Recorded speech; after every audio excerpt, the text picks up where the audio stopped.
This is everything you need to know to install an irrigation system. Hey, my name's Caleb. Now that you've planned out the best irrigation system that works for you, it's time to install it. Let's get to it.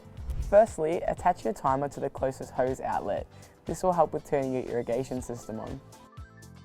This filter cleans the water before filtering into the drip systems to prevent blockages. We've added a connector onto the filter in order to connect this to the timer.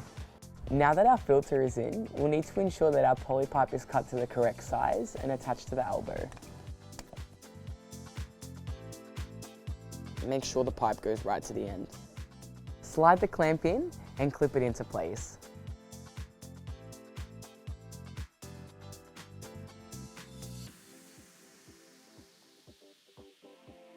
Attach the poly pipe to the elbow and secure it with a clamp. From here, lay the pipe in the desired position. When approaching a corner, attach an elbow with a clamp to avoid kinks in your pipe. If you've run out of poly pipe, use a barb joiner and connect your two pieces together.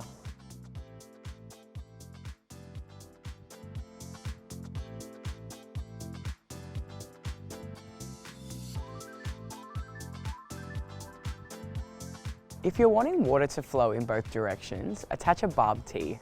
Once you've reached the end of your poly pipe, attach a stopper along with a clamp.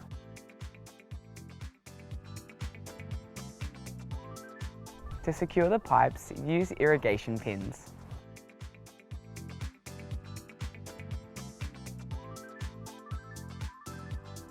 Use a punch spanner and punch a hole into your pipe.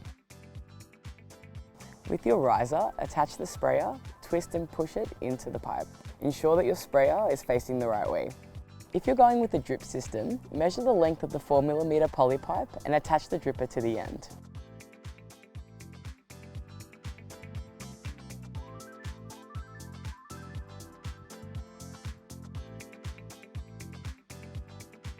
Now that we've set up our irrigation system, it's time to apply mulch to the garden bed. This will help keep the pipes in place, as well as help with water retention and to stop your weeds from growing.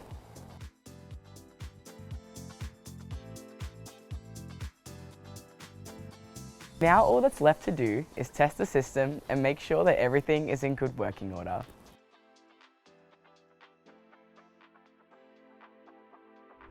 And there you have it, a working irrigation system. If you like this video, don't forget to like and subscribe for more tips and tricks.